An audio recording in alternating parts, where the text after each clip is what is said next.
India is also very subtle in this regard. And you must ask the question, why does everybody look to Africa? Martin Meredith wrote a book which I commend to anybody who loves Africa. It's called The Fortunes of Africa. And in The Fortunes of Africa, he says, and I agree with him, that Africa has always been the repository of all the resources that the world needs. That is why it has such a sharp attraction for everybody. And you will agree with me, in the recent past, it is not only China that has been attracted to us. You've seen our heads of state being asked to go to Tokyo. You've seen them being asked to go to Europe. You've seen them being asked to go to the United States, being asked to go to Russia. And everybody is calling Africa because Africa is in many ways the last frontier. It's the last frontier in terms of resource. Going forward, therefore, because this is the law of the jungle and is only the fit who survive, Africans must wake up.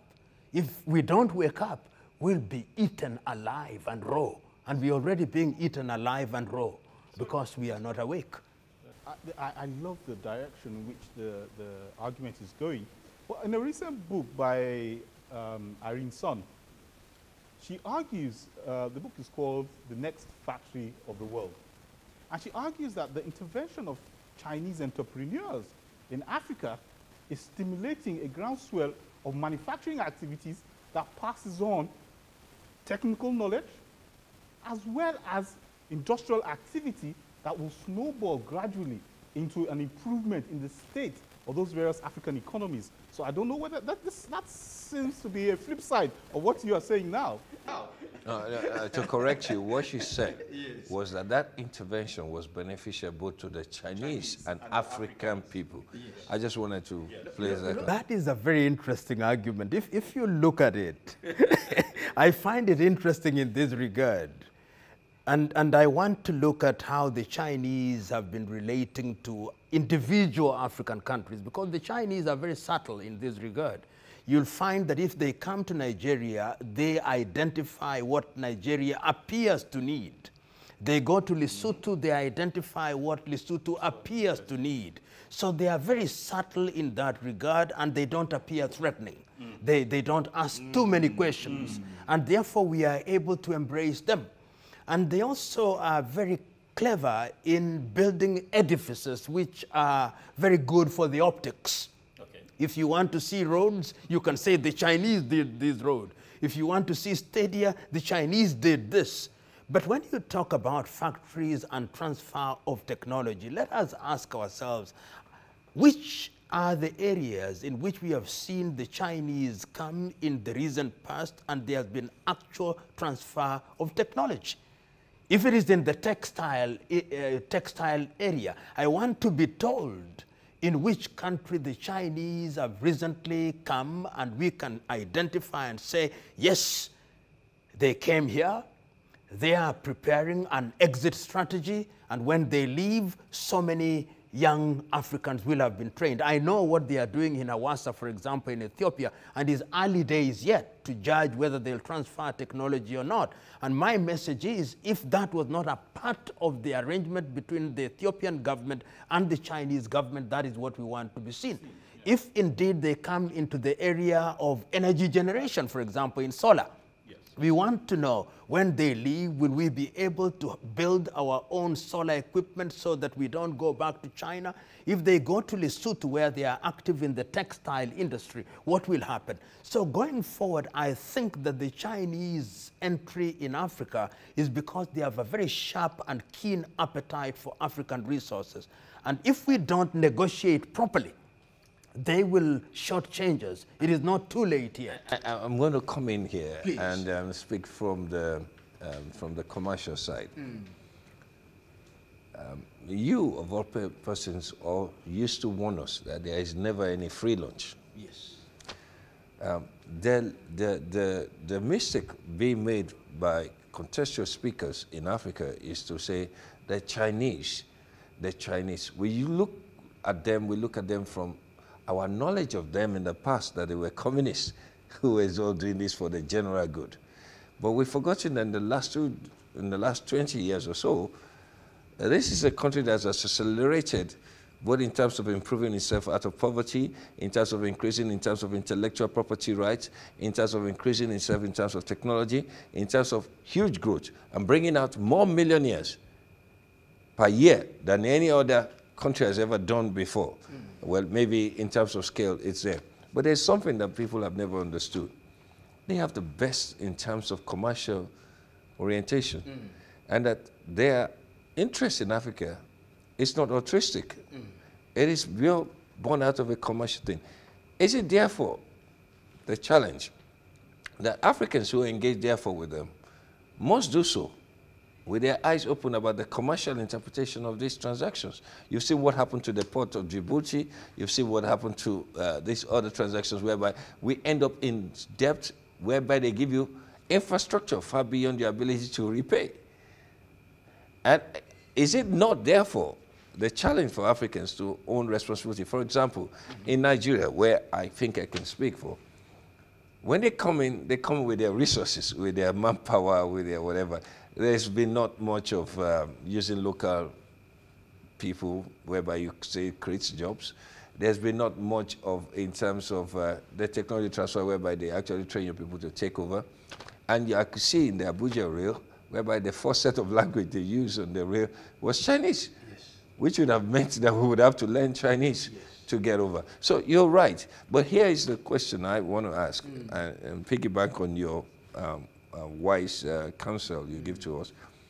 Is it not therefore our responsibility to have a clear idea of what we need, so that when we engage with this willing institution, let me use the word East rather than the West, which is no different from what we got from America or from the United Kingdom, that we open our eyes and that there is some form of negotiation. No, there's some kind of arrangement to lull the people into the Chinese are helping us, these people did not want to help us, and so we take whatever they have. And rather than blame the Chinese, shouldn't we take...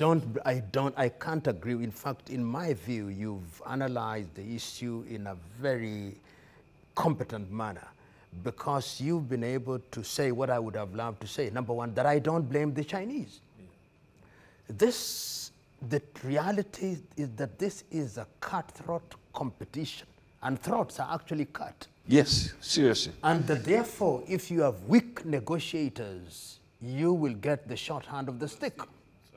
It is therefore incumbent upon African countries to recognize and to identify what they want, so that when they are on the negotiation table with the Chinese, they are able to tell the Chinese, you are coming here with your technology, and you are coming here on our terms, and those terms will also ensure that you also get something, because that is the reality of business. So you'll come here for 30 years. During that period, if it is in the area of agriculture, we want to ensure that our young men and women are trained. We want to ensure that there is technology transfer. We want to ensure that there is benefit to us. And we also want to ensure that you will exit the scene. In order to achieve that, I hold the view that African countries cannot afford the stupidity, if you may, or the naivete of negotiating with the Chinese as single little countries. Correct. He'd prefer a situation in the early days where in East Africa we negotiate with the Chinese as East Africa and as a bloc. And in that regard, we will ensure that what is due to Burundi goes to Burundi. What is due to Kenya, Uganda, Tanzania, South Sudan, Rwanda goes to them. And in West Africa, you also negotiate in that way. Then there are things that are useful to the region as a whole, or even Pan-Africa. If we want, for example, to develop the Grand Inga Dam in the Democratic Republic of Congo to supply power to the entire SADC, then we bring in the African Union to be present at those negotiations. If we begin to send the message to China, and not only to China, but Europe and America, that when you want to negotiate with African countries, you are not going to isolate Benin and then pretend that you are engaged in bilateral relationship. When you want to negotiate with Benin, big Nigeria will be there, Ghana will be there, Senegal will be there, so that we are negotiating from a position of strength. And once you begin to do that, the Chinese will now know what their limits are. And once they know what their limits are, they'll define their interest in a manner that is also beneficial to themselves, and we also define. But therein lies the major challenge. Yes. The inability for the African continent to speak with one voice. I can count on the top of my fingers maybe about 3 instances whereby the African continent, either through the OAU or the AU, have spoken uniformly on a particular matter. Therein lies the challenge about the African conversation. Therein lies the challenge. But if we were to convert this challenge, and that is why certain recent developments are making me optimistic. Remember, you started with the question about my optimism. The reason why I'm beginning to become optimistic even now is that African countries themselves are beginning to recognize that as long as you negotiate as weak little countries, then you will always be shortchanged. Therefore, when they met in Kigali and said, we now have the Africa Continental Free Trade Area, that is in itself an acknowledgement that going forward, our strength lies in our moving as one block. When ECOWAS meets and says, we are going to have one currency called the ECO, they are beginning to recognize that CD, that the Naira, the CFA franc, and all these other little currencies that we have make no sense. But the ECO can be a currency that will inform economic activity. But there's a converse argument around that. Yes. That given the developments in the world right now, advanced nations, for which I threw my hands up that we have once supported, is that they believe that it makes more sense to deal with Africans in a combined space rather than in a fragmented space. So in effect, what you consider to be a growth momentum, in effect, plays into the hands that it is easier for them to deal with you as a bulk rather than deal with your individual problems. And therefore lies the fact that within you as Africans, you then have the question about leverage and about parity. For example, Nigeria and Togo. At what stage do we have a unified currency? At what stage do we begin to talk? While we are dealing with that, they would probably get away with a lot of things once we adopt that single currency. Yes. And so it goes back to the question that, which is the classical question that people who have come before you, and I remember when you described very succinctly why you came up with the name PLO. Yes. And you told me the story about how your mother and your parents came up with it, just to let you know that I'm still, is that these were things that fired most of us up. And my generation, the generation coming after me, we have incredible Africans who believe this will work. But there is no African strategy. There is no African agenda. There is no African ideology. In the absence of all this, you'll find out that we seem to just be following a larger dictate. What excites us on one hand, like the ECO, again, which you said to me, is basically a rehash of the Lagos Plan of Action, is that these gentlemen are smart enough, like most businessmen, to take a look and say, look, there is a fervor amongst the youth population. African 2060 sets fully well, very clearly, sets incredible agenda. I haven't seen anything much better than it personally. But it makes one point. It talks about the African youth. If you take a look and deconstruct the African youth today, he's a person who is having to deal with a fact of a choice about his future. Does he stay in his African country or does he go for better climes? Can he get better education that will make him competitive globally?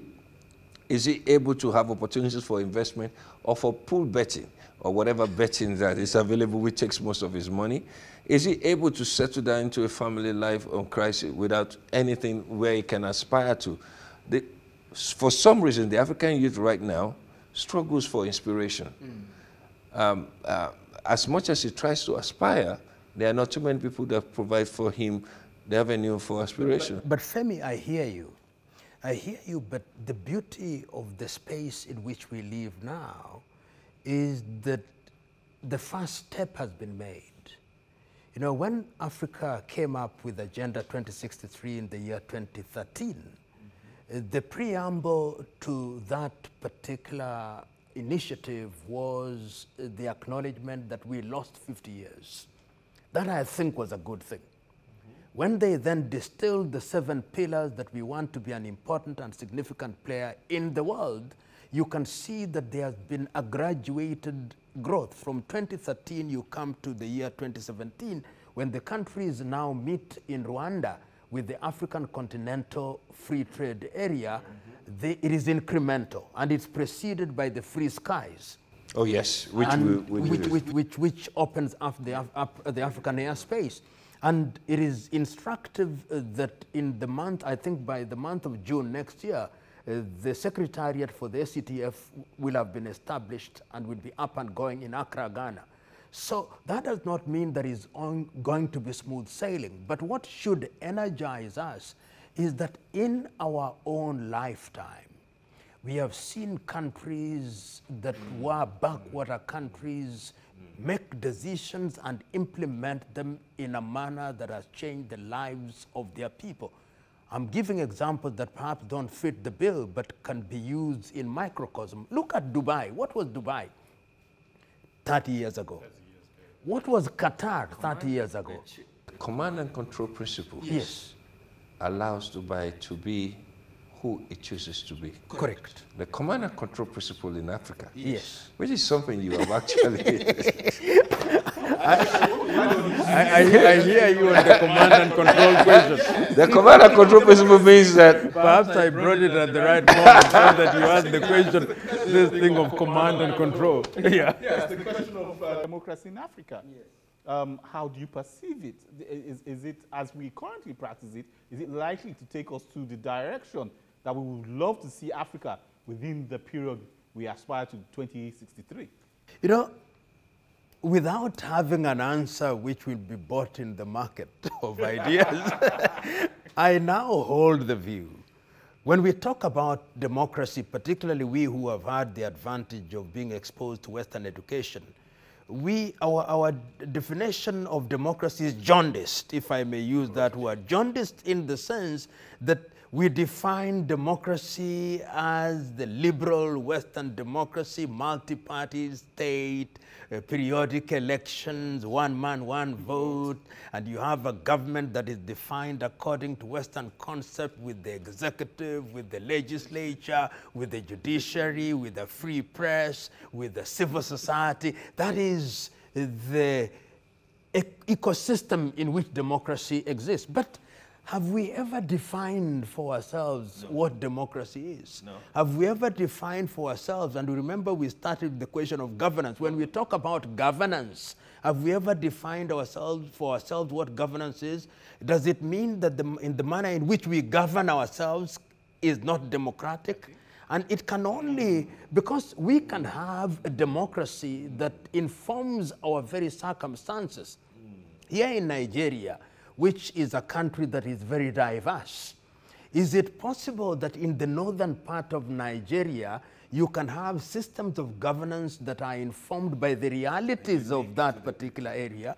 You come to Western Nigeria, you have systems that allow people to participate. You go to Eastern Nigeria, you go to what you call the South-South, you go to the center, and all these having administered themselves in a manner that allows for participation, you then say, we are diverse, but there are certain things we can only do as Nigeria. Then we meet in Abuja and do those things collectively for the benefit of everybody else.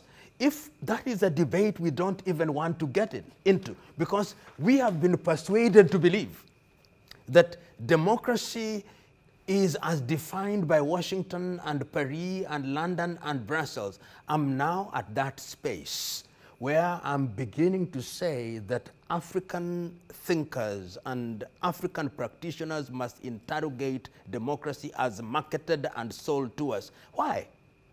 If you look at this thing called democracy as we have practiced it in Africa, it is one of the problems that is an albatross around our necks. After every election in almost all African countries, conflict.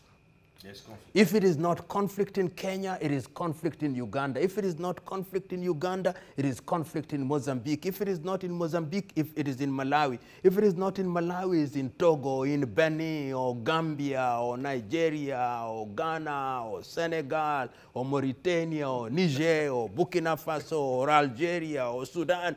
How can we continue to embrace something that only exacerbates our own conflict? So my own view is we must now be bold enough to begin to interrogate these systems of governance. Okay. And in that way, we may not have answers within our lifetime, but we'll have planted a seed that will then germinate, and the younger generation will then be able to pose the question and to answer the question at once that going forward, we want to move in this direction. Let me conclude with the example of Switzerland, which is in the heart of Europe.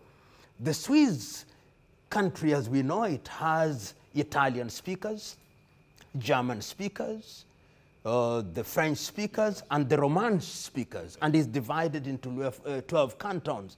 And we know they don't have a president as such. They have a presidency, which is rotational. Yeah. Is that something that we should survey? There are many possibilities. Without giving an answer, I now declare here and now that I am no longer wedded to democracy as defined for me in Washington, London, Paris, Brussels, and Lisbon. It must be homegrown. And I have no answers. I'm searching for one. Okay, Professor, we would like to thank you for a very engaging session. Thank you. Brilliant as usual. Thank you. We feel that this is just part one. Yes, indeed. We're going to have to travel. We're going to have to travel. I'm meet Professor. Thank you. I want 3 hours. Yeah. I want to thank you very much. Thank you very much. Thank you very much. Thank you very much. Thank you very much. Thank you very much for this engagement.